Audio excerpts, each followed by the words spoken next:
उसकी पड़ोसी हूँ, मैं जानती हूँ। देखिए गंगा जी, बच्चे ने क्या बोला कि वो उसका मामा है, वो उसे मारता नहीं है। ऐसे में हम कैसे एक्शन दें? चलिए। सर,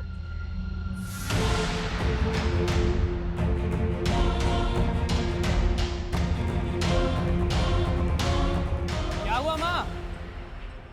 अरे बेटा, ये कांस्टेबल भी ना शंकर की बातों में आ गया। लगता है मुझे किसी बड़े पुलिस ऑफिसर से बात करनी पड़ेगी। अरे माँ, ये शंकर कितना संकी है आपको पता है ना?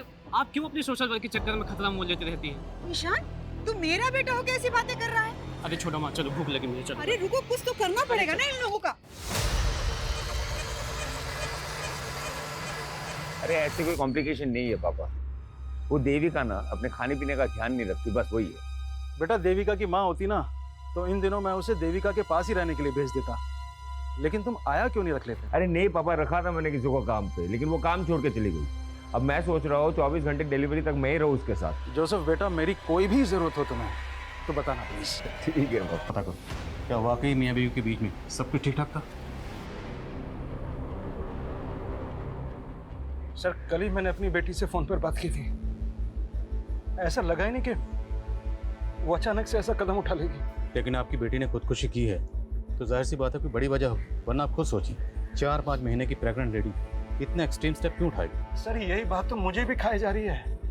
देविका और जोसेफ की शादी कब हुई थी? कितना वक्त हो गया? सर, यही करीब कोई 1.5 साल। और मियाँ बीवी के बीच में रिश्ता कैसा था? कोई अनबन, कोई लड़ाई झगड़ा? नहीं सर, मेरा दामाद तो देविका को अपनी जान से भी ज्यादा चाहता है।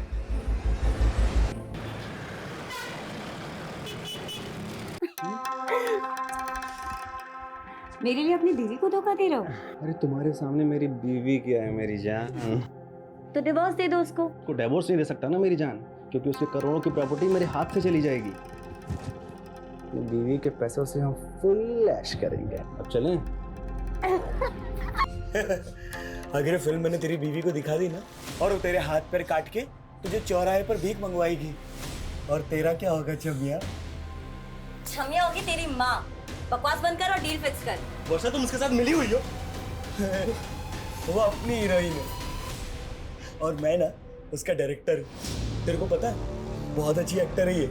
50 लाख रुपए लेती है, बहुत महंगी। अभी 50 लाख रुपए तू देगा ना? तू देगा ना? नहीं, प्लीज। अबे साले, इतनी चुम्मिया लेने दिया है तो इसकी तो बड़ी कीमत लगेगी ना, है ना? शर्मा, एक 4-5 महीने की प्रेग्नेंट औरत जो कि माँ बनने वाली थी, वो ऐसे सुसाइड करेगी? कोई तो बड़ी वजह होगी। अब वजह के बारे में ना तो हस्बैंड को पता है ना फादर को। और उसके पड़ोस में भी इंक्वायरी की। सब लोगों का यही कहना है कि देविका का और उसके पति का काफी अच्छा रिश्ता था। या फिर कोई ऐसी वजह है जो हस्बैंड और फादर भी नहीं जानते, या फिर जानते हैं लेकिन छुपा रहे हैं। शर्मा, जब तक वजह का पता नहीं चल जाता हम केस क्लोज नहीं कर सकते। देविका के दोस्त, रिश्तेदार, call record, social media account सब जगह चेक करो, शायद कोई हिंट मिले। Okay sir.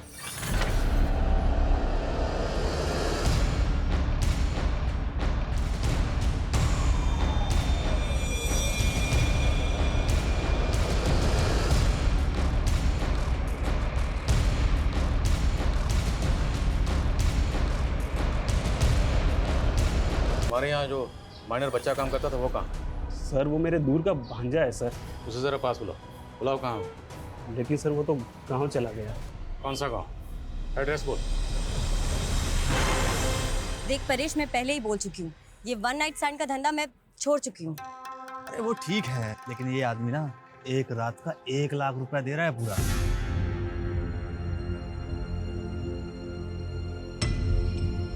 ठीक है, 1 लाख बोल दे उसको, वर्षा आ जाएगी। ठीक है। साले, यहाँ हम लाखों का धंधा कर रहे हैं और तू बस 1 लाख रुपए के लिए मुझे। अरे बेबी सोच, जो आदमी एक वन नाइट स्टैंड का तुझे 1 लाख रुपए दे रहा है वो कितनी मोटी आसामी होगा। अरे तू उसके साथ एक रात बिता, फिर उसकी पूरी हिस्ट्री निकाल ले, उसके बाद तो हम उसको अपना बकरा बना ही लेंगे, है कि नहीं?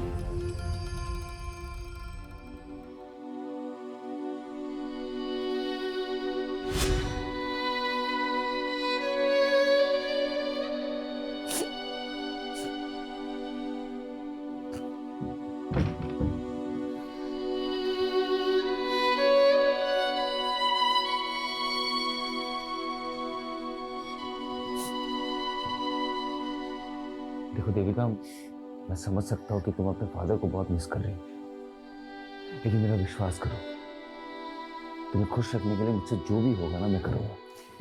मैंने तुम्हें बोला था ना कि पापा को शादी के लिए मना कर दो। तुम्हें अच्छे से मालूम था कि ये शादी मेरी मर्जी से नहीं हो रही। देखो देविका, समझदारी इसी में है that you accept the truth, और सच्चाई ये है कि अब हमारी शादी हो चुकी है, लेकिन जो वादा मैंने तुम्हारे पापा से किया है वही वादा तुमसे भी कर रहा हूँ कि तुम्हें खुश रखने के लिए मैं कुछ भी करूँगा। लेकिन मैं तुमसे प्यार नहीं करती। वो तो मुझे पता है, प्यार तो बहुत दूर की बात है, तुम शायद मुझे पसंद भी नहीं करती, लेकिन देखना एक दिन तुम्हें मुझसे प्यार हो ही जाएगा। सब कभी नहीं होगा, और हाँ, आइंदा मुझे छूने की कोशिश मत करना।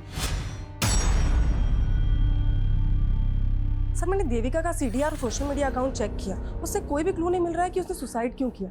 लेकिन सर, उसकी डेली एक्टिविटी में एक चीज़ बहुत अजीब थी। वो चर्च के सामने एक आदमी को रोज खाना खिलाने जाती थी, और वो भिखारी कुछ दिनों से गायब है।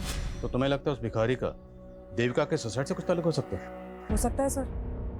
ठीक, पता करो भिखारी कौन है और कहाँ गायब। सर। और जोसेफ को बुलाओ। Okay sir.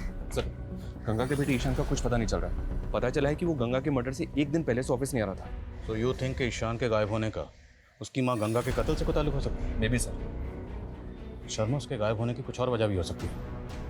ईशान के कॉल रिकॉर्ड चेक करो। Okay sir. और सर, गंगा का फोन अनलॉक हो गया जो हमें क्राइम सीन से मिला था। उसके फोन के रिकॉर्ड के मुताबिक उसने लास्ट कॉल केदार वर्मा को किया था। सर, दरअसल गंगा जी गरीबों और बेसहाराओं के लिए एक रैन बसेरा बनवाना चाहती थी, तो वो मेरे थ्रू ही सर ज़मीन देख रही थी, इसलिए मैंने उनको कॉल किया था सर। आप गंगा जी को कब से जानते थे? करीब 6-7 महीने से। उनका किसी से कोई झगड़ा, कोई दुश्मनी? सर, इसके बारे में तो मुझे कुछ नहीं पता है सर। अगर गंगा कोई जमीन खरीदने वाली थी तो हो सकता है उसने घर में कुछ कैश ला के रखा हो, और इसी कैश की वजह से उसको मार दिया गया। सर, शंकर ने अपने भांजे का जो गांव का एड्रेस दिया था वो फेक निकला, और सर शंकर भी घर पे नहीं है, शायद वो भाग गया होगा। और ये सब तुम्हारी गलती की वजह से हुआ, क्योंकि तूने गंगा की कंप्लेंट को सीरियसली लिया ही नहीं, मुझे तक नहीं बताया। अब खड़े क्या हो, पता करो शंकर कहाँ भाग गया। सर,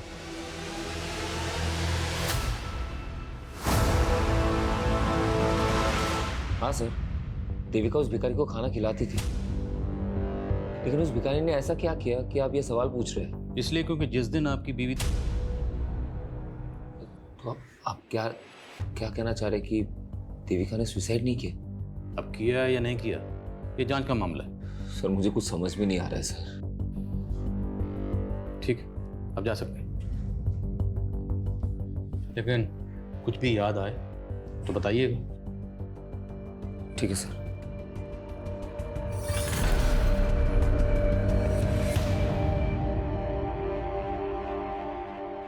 क्या कमें सर?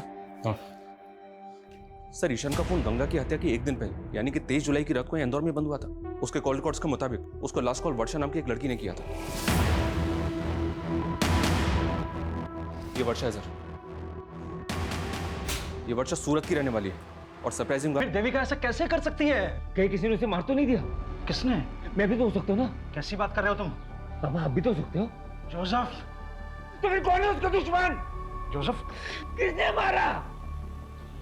अपने आप को संभालो। जोसेफ, अपने आप को संभालो। मैं पागल हो रहा हूँ। जोसेफ, अपने आप को संभालो। मेरा दिमाग खराब हो रहा है, मुझे समझ में नहीं आ रहा मैं क्या करूँगा। जोसेफ, अपने आप को संभालने की कोशिश करो। मैं जाता हूँ, बेहतर होगा मैं मर जाता हूँ। नहीं जोसेफ, नहीं जोसेफ, जोसेफ छोड़ से।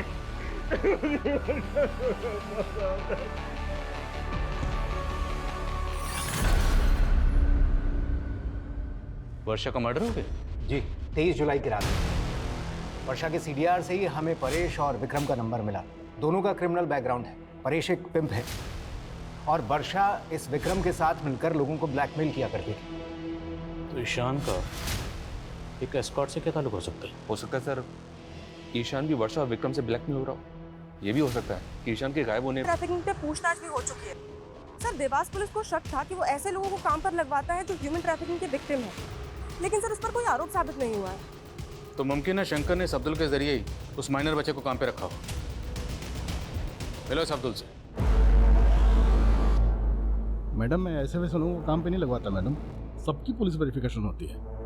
मैंने शंकर के यहाँ किसी बच्चे को काम पे नहीं लगवाया था। तो शंकर तुझे कॉल क्यों कर रहा था? रोज कितने कॉल आते हैं मैडम मेड सर्वेंट के लिए, अब उसमें शंकर कौन है मैं नहीं जानता। सर, एक दूसरे एस्कॉर्ट से उस पे परेश की टिप मिली है सूरत पुलिस को। वो जन्म कहीं छुपा हुआ है। उठाओ सर मैंने कुछ नहीं किया सर मैं तो उस रात वर्षा के लिए सिर्फ एक क्लाइंट बुक किया था सर। कौन क्लाइंट? नाम बोल।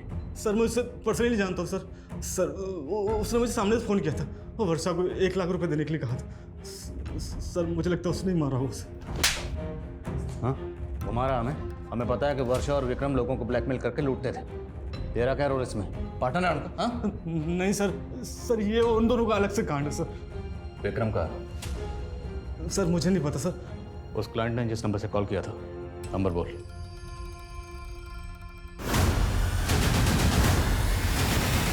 साले 23 तारीख को तूने ही वर्षा को बुक किया था ना? भाई तुम लोगों का बकरा बनके मैं पहले ही पछता रहा हूँ, और मैं वर्षा को क्यों बुक करूंगा? ठीक है, अगली केस निकाल। पहले मैं तुम्हें बहुत पैसे दे चुका हूँ, अब नहीं है मेरे पास। अरे नहीं का मतलब क्या है? वो वीडियो तेरी बीवी को दिखा दूंगा। नहीं भाई, मुझे थोड़ा और टाइम दे दो, मैं कुछ करता हूँ। ठीक है, अगली बार किस टाइम पे चाहिए, समझे? वरना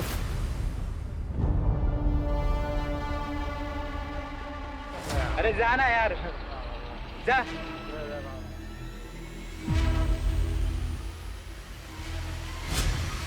जिस दिन आपकी बीवी देविका की मौत हुई, उसी दिन से ही भिखारी गायब है। कहाँ गायब हो गया? सच बोलो।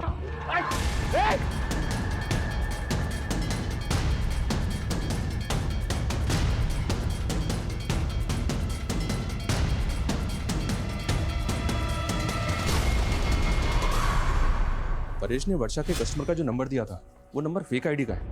हो सकता है सर ये वर्षा का कोई ऐसा क्लाइंट हो जो वर्षा से ब्लैकमेल हो रहा हो और उसी ने वर्षा को मार दिया। लेकिन सवाल ये है कि वर्षा के कातिल का गंगा के कत्ल से भी ताल्लुक है, या फिर ये दोनों केसेस अलग अलग हैं? और सर ये ईशान के गायब होने की कहानी भी समझ में नहीं आ रही। आएगी शर्मा, सब समझ में आएगी। एक बार ये इस विक्रम को ढूंढो, फिर सब समझ में आएगा। सर जोसेफ का कॉल आया था, उसने उस भिखारी को एमजी रोड पे देखा है। हम भिखारी लोग हैं साहब, जगह बदल बदल के भीख मांगते हैं। तो हमें सिर्फ ये बता, देविका तुझे रोज खाना खिलाने के लिए आती थी, वो अकेले आती थी या उसके साथ कोई होता था? साहब मेम साहब बिल्कुल अकेली आती थी, पर उस दिन साहब एक लड़का आया था जो उनको बहुत परेशान कर रहा था। मेरी बात सुनो प्लीज, एक बार मेरी बात तो सुनो प्लीज। कौन था वो लड़का? मैं नहीं जानता साहब, पर साहब मैंने कुछ नहीं किया, मुझे माफ कर दो। जाने दो सर, देविका ने मुझे कभी नहीं बताया कि कोई लड़का उसे परेशान कर रहा था, और पहले तो आप उस भिखारी पे शक कर रहे थे, अब उस पे यकीन कर रहे हैं। हम सिर्फ आपसे कंफर्म करना चाहते हैं, क्या देविका की जिंदगी में कोई लड़का था? सर मैं आपको कह तो रहा हूँ ना, कोई नहीं था। फिर ऐसी क्या वजह रही होगी कि 4-5 महीने की प्रेग्नेंट होने के बावजूद उसने सुसाइड किया? सर ये मैं कैसे बता सकता हूँ? ठीक। मैं कमिंग सर, शंकर के बारे में पता चला है, वो भोपाल में अपने भाई के घर पर है। सर हमारे कहने पे भोपाल पुलिस ने उसे अरेस्ट कर लिया है। मानता हूँ सर, वो मेरा भांजा नहीं था, लेकिन सर मैंने गंगा को नहीं मारा सर। तो भागा क्यों था?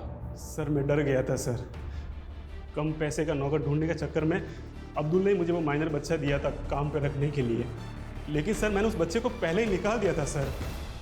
तूने हमसे बोला कि ना तो तू शंकर को जानता है, ना तो उस बच्चे को जानता है, और ना ही गंगा को जानता है, लेकिन पता चला हमें ये सारा कांड तेरा ही है। सर मैं मानता हूँ कि मैंने एक माइनर बच्चे को काम पे लगाया, लेकिन मैंने किसी का मर्डर नहीं किया है सर। गंगा के बेटे ईशान को भी तू नहीं गायब किया है? बोल, किया नहीं किया? सर मैंने कुछ भी नहीं किया सर।